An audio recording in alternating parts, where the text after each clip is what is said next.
Hello, hello viewers and learners, আসসালামু আলাইকুম। আমি মোহাম্মদ আব্দুল হালিম, ইংরেজির শিক্ষক। আমি ইংরেজি শেখার একটি লেসন নিয়ে আলোচনা করব। 20টি ইংরেজি বাক্য থাকবে। প্রতিটি বাক্যে একটি বা দুটি করে ব্লাঙ্ক থাকবে। ব্লাঙ্ক পূরণের জন্য 4টি করে অপশন থাকবে। এমসিকিউ পদ্ধতি অনুসরণ করে আমাদের অপশনগুলোতে কি বসবে সেই কথাগুলোকে বের করে উত্তরগুলো বের করতে হবে। তো আমরা শুরু করি। প্রথমে আছে 1 নম্বরে, প্রথম সেন্টেন্সটি হলো,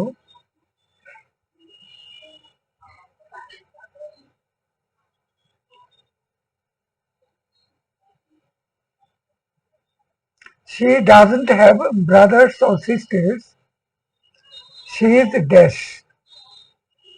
তার কোনো ভাই বা বোন নেই, সে একজন একমাত্র বাচ্চা, ওনলি চাইল্ড। যথারীতি 4টি অপশন আছে: an only child, an alone child, a single child, A lonely child. এর মধ্যে কোনটি সঠিক হবে সেটা আমাদের বের করতে হবে। এখানে সঠিক অপশন হলো ওনলি চাইল্ড। এখানে ওনলি চাইল্ড, এটি এই অপশনের ওনলি চাইল্ড হলো সঠিক উত্তর।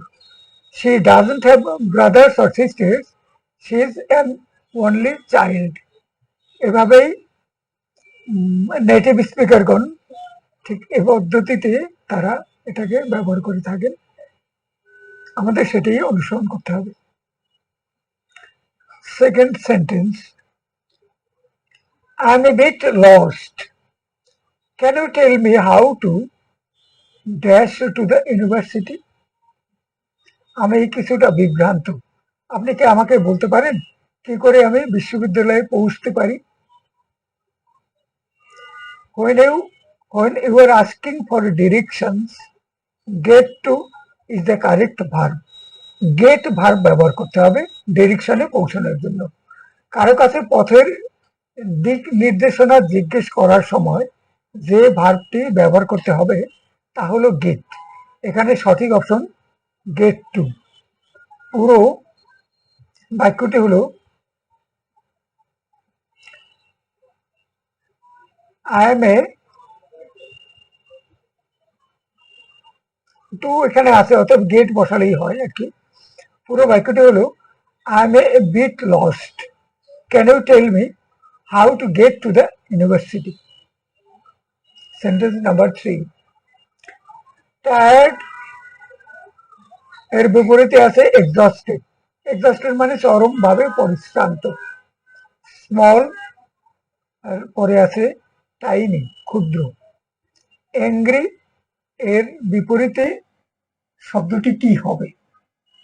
এখানে ভেক্সড, ফিউরিয়াস, অ্যানয়েড, ইরিটেটেড। তো ফিউরিয়াস এবং ইরিটেটেড এ দুটোর মধ্যে একটা হবে। এখানে টায়ার্ড মানে ক্লান্ত থেকে এক্সস্টেড চরমভাবে পরিশ্রান্ত, আবার স্মল থেকে টাইনি অনেক ছোট বলা হয়েছে। তাহলে এখন অ্যাংরি থেকে কি হবে? অ্যাংরি থেকে হবে মারাত্মক ভাবে রাগান্বিত, মানে furious. This is the right option, answer furious. Number 4, sentence number 4, the weather was great, it was really dash। আবহাওয়া ছিল বেশ ভালো, এটি ছিল সত্যি সূর্যালোকপূর্ণ।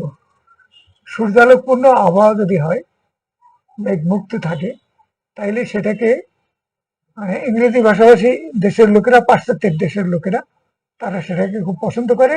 তারা সানি আবহাওয়াকে, সূর্যালোক পরিপূর্ণ আবহাওয়াকে তারা পছন্দ করে। এখানে সঠিক অপশন হলো সানি। পুরো বাক্য হলো, the weather was great, it was really Sunny. Sentence number 5, our teacher does not dash us use mobile phones in class।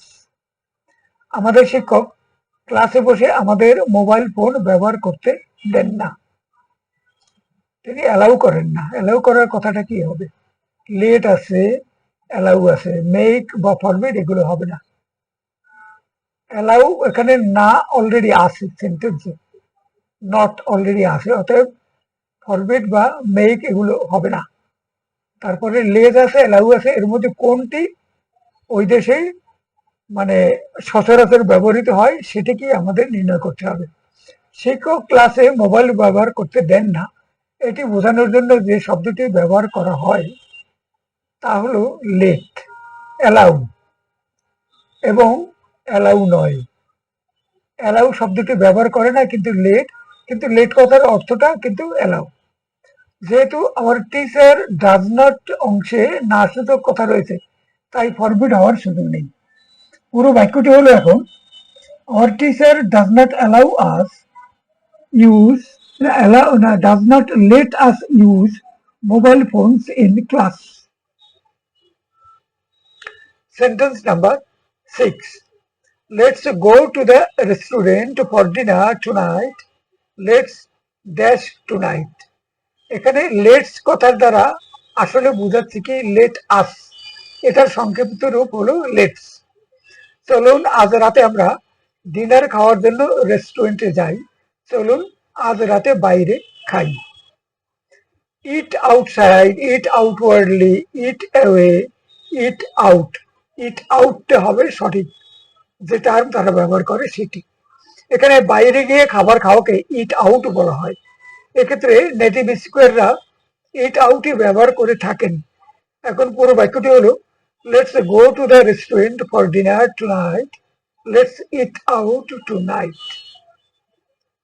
This time sentence number 7. Your father's brother's daughter is your dash. তোমার পিতার ভাইয়ের কন্যা, পিতার ভাই, ভাইয়ের কন্যা তোমার cousin হয়। কারো বাবার ভাই চাচা হয়, তার কন্যার সাথে যে সম্পর্ক তাকে ইংরেজিতে কাজিন বলে। তাই এখানে ডি অপশনের কাজিন হলো সঠিক অপশন, সঠিক উত্তর। পুরো বাক্যটি হলো, your father's brothers daughter is your cousin. Sentence number 8. I've got all the data. Now I just need to dash look for another one. আমার কাছে সকল উপাত্ত আছে, এখন আমার এখানে সকল উপাত্ত ব্যবহার করে অন্য একটি পেতে হবে। এখানে সকল উপাত্ত ব্যবহার করে কোনো সমাধান বের করাকে ওয়ার্কআউট বলে। পুরো বাক্যটি হলো, I've got all the data. Now I just need to work out and look for another one. Sentence number 9. I don't like my job very much. I'm going to dash and look for another one. আমি আমার চাকরিটি খুব পছন্দ করি না, আমি আমার চাকরিতে পদত্যাগ করতে চাচ্ছি এবং অন্য একটি চাকরি খুঁজে নিতে যাচ্ছি। একটি চাকরি বাদ দেওয়াকে রিজাইন বলে, তাই এখানে রিজাইনই সঠিক অপশন। রিজাইন, রিটায়ার তো হবে না, ফিনিশ হবে না, ফায়ার হবে না। ফায়ার মানে চাকরি নিজে ত্যাগ করা নয়, অন্য একজনে যদি কাউকে চাকরি থেকে বরখাস্ত করে তাইলে সেটাকে ফায়ার বলে। এখানে পুরো বাক্যটি হলো এখন, I don't like my job very much, I am going to resign and look for another one. Sentence number 10. At the weekend I dash with some friends, we went for a curry, then had a couple of drinks. সপ্তাহান্তে আমি কিছু বন্ধুর সাথে বাইরে গিয়ে কারি খাবার খেয়েছিলাম ও কিছুটা মদ পান করেছিলাম। এখানে খাবার খাওয়ার জন্য বাইরে কোথাও গেলে তাকে ওয়েন্ট আউট বলে। পুরো বাক্যটি হলো, at the weekend I went out with some friends, we went for a curry, then had a couple of drinks. Sentence number 11. It's a good idea, but it's that the boss will agree with you. It's মানে it is a good idea, but it is সম্ভাবনা কম এটি বোঝানোর জন্য unlikely হলো সঠিক option. পুরো বাক্যটি হলো it's a good idea but it's unlikely that the boss will agree with you. Sentence number 12, happy is the dash of sad. Happy হলো স্যাডের কি হবে বিপরীত শব্দ। অপোজিটিভ, অপোজড, অপোজিট, অপোজিট হবে বিপরীত শব্দ। কথাটি বোঝানোর জন্য অপোজিটই হলো সঠিক অপশন। এখন পুরো বাক্যটি হলো happy is the opposite of sad. He is a waiter, she is a dash. তিনি একজন ওয়েটার, এই মহিলা একজন ওয়েট্রেস। এখানে ওয়েটার আছে, ওয়েট্রি আছে, ওয়েটারেস আছে, ওয়েট্রেস আছে। ডি অপশনের টি সঠিক। এখানে সঠিক অপশন হলো ওয়েট্রেস। পুরো বাক্যটি হলো he is a waiter and she is a waitress. Sentence number 14, do you want a dash or a return ticket. আপনি কি একটি সিঙ্গেল বা রিটার্ন টিকিট চাচ্ছেন? টিকিট দুই রকমের হয়, রিটার্ন এবং সিঙ্গেল। সিঙ্গেলটা হলো ওয়ান ওয়ে, এটা এখানে সঠিক অপশন হলো সিঙ্গেল। পুরো বাক্য হলো do you want a single or a return ticket. Do you live in a house or dash. আপনি কি কোনো বাড়িতে বা অ্যাপার্টমেন্টে বাস করেন? ওয়েস্টার্ন দেশের ইংরেজি কালচারের দেশগুলোতে এখানে তারা বাড়িকে দুইটা ধরনেরই মনে করে, দুটার যে কোনো একটি। একটা হলো বাড়ি আর একটি হলো অ্যাপার্টমেন্ট। তাদের ওই আমাদের দেশের মতো নানান ধরনের ওইগুলো তাদের ধারণাই নেই। এখানে সঠিক অপশন হলো অ্যান অ্যাপার্টমেন্ট। পুরো বাক্যটি হলো do you live in a house or an apartment. এর বাইরে অন্য কোথাও বসবাস করার ব্যবস্থাও তাদের দেশে নেই এবং তারা চিন্তাও করে না বা সেগুলো বলেও না। Sentence number 16, they never argue and they enjoy spending time together. they dash। তারা কখনো তর্ক করে না এবং একত্রে সময় কাটাতে পছন্দ করে, তারা মিলেমিশে একসঙ্গে চলে। এখানে একটা কাপল বা হাজব্যান্ড ওয়াইফ সম্পর্কে বলা হচ্ছে কথাটা। এখানে সঠিক অপশন হলো গেট অন ভেরি ওয়েল। এখন পুরো বাক্য হলো they never argue and they enjoy spending time together. They get on very well. Get on very well এই কথাটা সঠিক, তারা নিজেদের মধ্যে মিলমিশটা বজায় রাখেন। Sentence number 17, every time I wear something white I dash coffee or orange juice or something on it. প্রতিবার যখন আমি সাদা কোনো পোশাক পরিধান করি আমি তার উপরে কফি, কমলা লেবুর রস বা অন্য কিছু ফেলে পোশাক নষ্ট করে ফেলি।